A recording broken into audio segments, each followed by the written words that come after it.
Hola de nuevo. En este último vídeo, y una vez visto los problemas de seguridad que planteaban los primeros estándares 802.11 de redes Wi-Fi, vamos ahora a ver los nuevos protocolos de seguridad que resuelven esos problemas. Bien, como mejoras al estándar, se planteó que los nuevos requisitos que tendría que cumplir los nuevos estándares serían proporcionar un mejor entorno para la autenticación, no solo de equipos, sino de usuarios, un algoritmo de autenticación que fuera más robusto y además tendría que mejorar la privacidad de los datos, puesto que el algoritmo de encriptación web había sido un desastre y bueno, no funcionaba muy bien, por lo que ya hemos explicado en el anterior vídeo. Por ello, se optó por un cambio de arquitectura y se definió el grupo de trabajo del 802, creó el estándar 802.1x, que define una arquitectura de autenticación a nivel de capa de enlace, es decir, define cómo tiene que ser la autenticación de usuarios a nivel de la capa de enlace. Y además, la 802.1x define un algoritmo de autenticación que, como novedad, es flexible, es decir, define un algoritmo de autenticación cuya implementación puede reflejarse en distintos algoritmos concretos. Eso por un lado, ¿de acuerdo? Y por otro lado, además, se introdujo como mejora la encriptación un nuevo, bueno, mejor dicho, hay dos nuevos algoritmos de encriptación que mejoran la encriptación web, que son el TKIP o el AES. Son algoritmos más robustos para la encriptación de datos, es decir, que el 802.1x es una arquitectura de autenticación a nivel de capa de enlace, el algoritmo de autenticación y unos algoritmos nuevos de encriptación. Bien, entonces este estándar define un marco de autenticación, un entorno de autenticación que define tres entidades: el suplicante, el autenticador y el servidor de autenticación. El suplicante pues es el dispositivo que se quiere, el dispositivo Wi-Fi que se quiere unir a la red. El autenticador sería el punto de acceso, el access point, y luego además el estándar 802.1x requiere la figura del servidor de autenticación, ¿vale? Normalmente va a ser un servidor Radius, ¿de acuerdo? De tal forma que tendríamos los tres elementos que figuran en la transparencia. Bien, ¿cómo sería el proceso de autenticación? Bueno, hay que decir, ya lo hemos dicho antes, pero lo vuelvo a repetir, podemos utilizar diferentes protocolos basados en EAP, es decir, sobre EAP se definen distintas implementaciones, distintos protocolos y podemos utilizar cualquiera de ellos. ¿De acuerdo? Entonces, utilicemos el protocolo que utilicemos, el proceso de autenticación sería el siguiente. Primero, por supuesto, el cliente, el suplicante, tendría que asociarse al access point. Una vez que está asociado, a continuación el cliente le mandaría un mensaje de comienzo de la autenticación. ¿De acuerdo? Entonces, una vez que el cliente le envía, que el suplicante le envía al autenticador este mensaje de start, entonces, como dice aquí, el access point bloquea todo el tráfico, ¿vale? Hasta finalizar la autenticación, y solo deja pasar adentro tráfico que contenga que contenga datos del protocolo 802.1x. ¿De acuerdo? Bien, por ello, y el siguiente paso consiste en que el access point le manda al cliente la solicitud de identidad. ¿De acuerdo? Entonces, el siguiente paso es que el cliente le devuelve al autenticador su identidad, y el autenticador ya pasa al servidor Radius la identidad del usuario que quiere autenticarse. En ese momento comienza el algoritmo de autenticación, ¿de acuerdo? Donde el servidor Radius primero solicita la autenticación al cliente, el cliente le devuelve el usuario, y si coincide, pues entonces el cliente, el servidor le pide la contraseña y el cliente se va a autentificar con la contraseña. Todo ello a través del access point, por supuesto. En el caso de que la contraseña sea correctamente autenticada, es decir, que el usuario sea correctamente autentificado, pues entonces el servidor Radius ya le transmite el éxito al access point, y el access point a su vez al suplicante, ¿vale? Con ello, además, pues se van a transmitir las claves para ese usuario. Pero eso lo veremos en las siguientes transparencias. Bien, en cuanto al protocolo de seguridad 802.1x, ¿vale? Aquí en la parte izquierda, sobre todo, vemos dónde está este estándar, ¿vale? Entonces, asumimos, aquí tenemos lo que sería el estándar de la capa de enlaces, la 802. Pues bueno, la 802.1x es una arquitectura de seguridad que se define sobre esta capa de enlace. Y precisamente la implementación, o sea, 802.1x define el entorno de autenticación, es decir, define las figuras que van a intervenir en la autenticación, y el algoritmo es un protocolo, ¿vale? El protocolo EAP es un protocolo general que se materializa en uno de estos que hay aquí encima, ¿vale? O el TLS, o el TTLS, el LIB, el PAP, etcétera, etcétera. ¿De acuerdo? Bien, no vamos a entrar a definir cada uno de ellos. Son distintos protocolos de autenticación. Fijaos, por ejemplo, que en EduROM vosotros habéis tenido que configurar vuestro dispositivo EduROM para proporcionar una autenticación de usuario en cualquier red de cualquier universidad española. ¿Vale? Entonces, mejoras que introduce la 802.1x es la autenticación mutua, es decir, no solo se va a autenticar el cliente contra el servidor, sino que además la autenticación también se hace en sentido contrario, es decir, el servidor se identifica frente al cliente. ¿De acuerdo? Por otro lado, otra mejora es la administración centralizada de claves. Ya vimos que si utilizábamos web, si la clave era dudoso que alguien nos lo hubiera cogido, pues entonces había que cambiar la clave en todos los access points, uno por uno, ir a todos los access points y cambiar la clave allí. ¿De acuerdo? Aquí la administración es centralizada. Y luego además aquí, como veremos a continuación, la 802.1x permite la creación de claves web dinámicas. ¿Vale? Ahora luego veremos cuál es el proceso. Bien, entonces el funcionamiento del algoritmo de autenticación, el EAP, Extended Authentication Protocol, ¿vale? Consiste de estos pasos. Lo tenemos aquí enumerados. Primero, por supuesto, el cliente tiene que asociarse con el access point, si no, no puede hacer nada.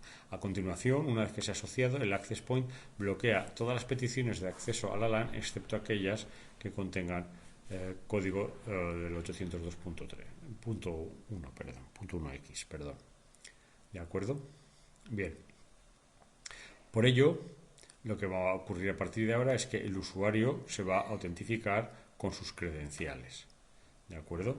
De tal forma que va a ocurrir los pasos 4 y 5, ¿de acuerdo? El usuario pide la autentificación, como hemos visto en la transparencia anterior, y entonces el servidor Radius autentica al usuario, y el usuario también autentifica al servidor Radius, ¿de acuerdo? Si las contraseñas son correctas y las identidades son correctas, ¿de acuerdo? Una vez autenticados mutuamente, entonces el servidor Radius y el cliente van a generar la clave web unicast para comunicarse entre ellos, ¿de acuerdo? Claro, para poder comunicarse, el siguiente paso es que el servidor Radius entregue al access point la clave web unicast para que se pueda comunicar, ¿de acuerdo? Y a su vez el access point pues entrega tanto la clave web broadcast encriptada como la clave web unicast que le acaba de mandar el servidor Radius, ¿vale? Y a partir del punto 9, el cliente y el access point pueden activar ya el protocolo web y utilizar las claves web unicast y broadcast en sus envíos, ¿de acuerdo? Entonces este sería todo el protocolo, todo el funcionamiento del protocolo EAP, sea cual sea la implementación que nosotros elijamos. Bien, aquí tenemos algunas implementaciones de este protocolo, que es el LEAP o Light EAP, el EAP TLS o el EAP PAP. Como veis, hay algunos que funcionan con certificados de usuario, otros que funcionan simplemente con password. ¿De acuerdo?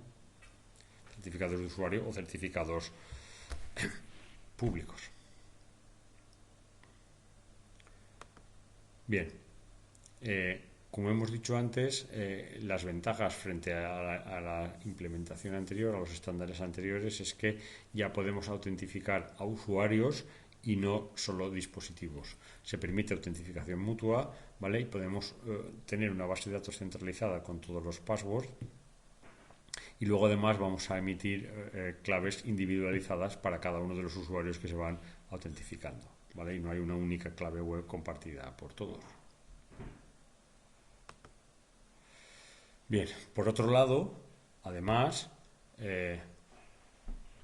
VPA proporciona mejoras criptográficas. Es decir, vamos a utilizar otro estándar que mejore el web. ¿Vale? Así pues, el estándar 802.11i recoge dos alternativas. O sea, se pueden utilizar dos sistemas, el TKIP, el Temporal Key Integrity Protocol, o el AES, Advanced Encryption Standard. ¿De acuerdo? La idea es que, bueno, ambos protocolos impiden que un posible atacante pueda descifrar las claves que están utilizando el access point y el cliente para comunicarse. Es decir, con estos protocolos nadie va a hacer un ataque escuchando un ataque man in the middle, como hemos visto antes. ¿Vale? Aquí tenemos las diferencias, ¿vale? Entre el protocolo TKIP y el antiguo protocolo web. En la parte izquierda tenemos cómo funcionaba el protocolo web.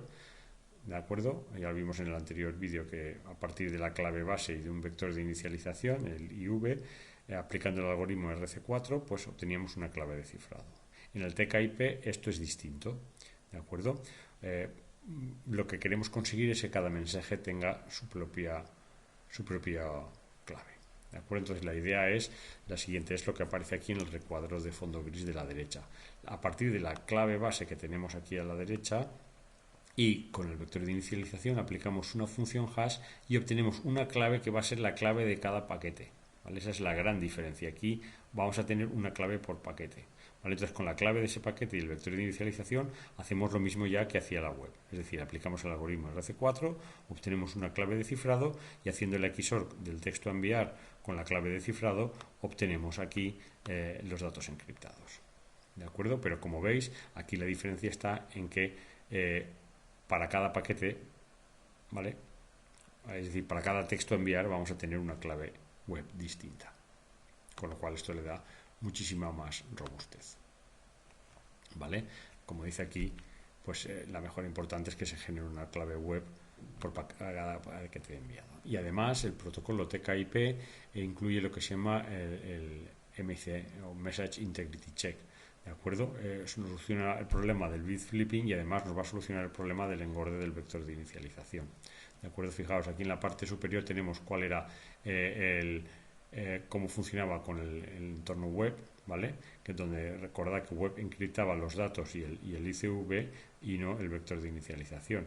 ¿De acuerdo? Entonces podíamos engordar el vector de inicialización, es decir, podíamos hacer infinitos intentos para ver si al final nos respondía, ¿de acuerdo? Para evitar esto, para evitar el engorde del vector de inicialización, se define un campo sec de tal forma que si no se sigue una secuencia y además este campo sec va encriptado, ¿de acuerdo?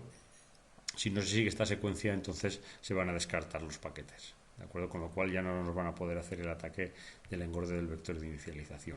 Y por otro lado, para evitar el bit flipping, ¿vale? Se incluye un campo que se llama el campo MIC, ¿vale? Que es una especie también de otro CRC, ¿vale? Y entonces para calcular este campo MIC se utilizan varias cosas, entre ellos los datos, es decir, el cálculo de este MIC depende de varios parámetros, entre ellos los datos, con lo cual si alguien cambia los datos, no solo tendría que cambiar el ICV, sino que también tendría que calcular el MIC. Pero como el MIC va encriptado, en principio sería bastante más difícil. ¿De acuerdo? Ello introduce muchísima más robustez en el protocolo TKIP que en los protocolos anteriores, ¿vale? Por otro lado, el protocolo AES es el Advanced Encryption Standard, ya se desmarca totalmente de web y presenta una alternativa radicalmente diferente, ¿vale? Entonces, pues como dice aquí, tiene un nivel de encriptación mucho más potente y, bueno, aunque se pensó esto de la integración en las áreas de comunicaciones por algunos gobiernos, al final no se ha llevado a cabo, ¿vale? Lo importante es que soporta claves de hasta 256 bits, ¿vale? Utiliza claves dinámicas y también soporta MIC, con lo cual es también muy robusto. Y nada, esto es todo. Espero que os haya gustado.